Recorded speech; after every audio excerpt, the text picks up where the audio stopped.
Lorry association ನಿನ್ನೆ ಮಧ್ಯರಾತ್ರಿಯಿಂದಲೇ ಮುಷ್ಕರವನ್ನ ಕೈಗೊಂಡಿದೆ. ಈ ಮೂಲಕವಾಗಿ ಸಾಲು ಸಾಲು ಲಾರಿಗಳನ್ನು ರಸ್ತೆಗಿಳಿಸದೆ ನಿಲ್ಲಿಸುತ್ತಿದ್ದಾರೆ.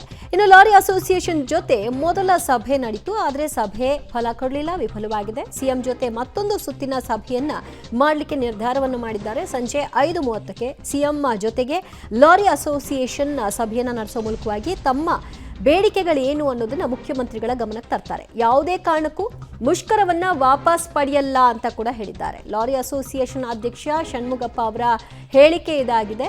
ಸಚಿವರ ಜೊತೆ 3 ಬೇಡಿಕೆಯನ್ನ ಇಟ್ಟಿದ್ವಿ. ಆ 3 ಬೇಡಿಕೆಗಳ ಬಗ್ಗೆ ಅವರು ಕೊಟ್ಟಂತಹ ಮಾತುಗಳು ನಮಗೆ ಸಮರ್ಪಕವಾಗಿಲ್ಲ. 3 ತಿಂಗಳ ಸಮಯವನ್ನು ಕೊಡಿ ಅಂತ ಅವ್ರು ಕೇಳ್ತಿದ್ದಾರೆ. ಅಷ್ಟೆಲ್ಲ ಸಮಯ ಕೊಡೋಕೆ ರೆಡಿ ಇಲ್ಲ. ಅವರು ನಿರ್ಧಾರವನ್ನು ಈಗಲೇ ಪ್ರಕಟ ಮಾಡಬೇಕು, ಇಲ್ಲದಿದ್ದರೆ ನಮ್ಮ ಮುಷ್ಕರ ಮುಂದುವರಿಯುತ್ತೆ ಅಂತ ಹೇಳಿದ್ದಾರೆ. ಕಾರಣಕ್ಕೆ ಮುಷ್ಕರ ವಾಪಸ್ ಆಗಿಲ್ಲ. ಸಚಿವರ ಹತ್ರ 3 ಸಬ್ಜೆಕ್ಟ್ ಇತ್ತು. Border, RTO, check post.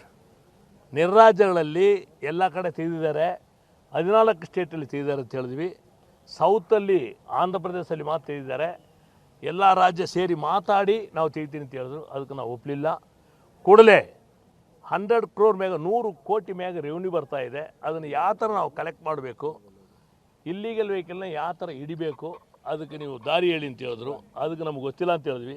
3 ತಿಂಗಳು ಟೈಮ್ ತೊಗೊಂಡಿದ್ದಾರೆ. ಈಗ ಒಂದು 2-3 ಸ್ಟೇಟ್ಗೆ ಹೋಗಿ ಸ್ಟಡಿ ಮಾಡಿಬಿಟ್ಟು ಯಾವ ಥರ ರೆವಿನ್ಯೂ ಕಲೆಕ್ಟ್ ಮಾಡಬೇಕು, ಇಲ್ಲೀಗಲ್ ವೆಹಿಕಲ್ನ ಯಾವ ಥರ ಮಾಡಬೇಕು ಅಂತ ಕೇಳಿದ್ದಾರೆ.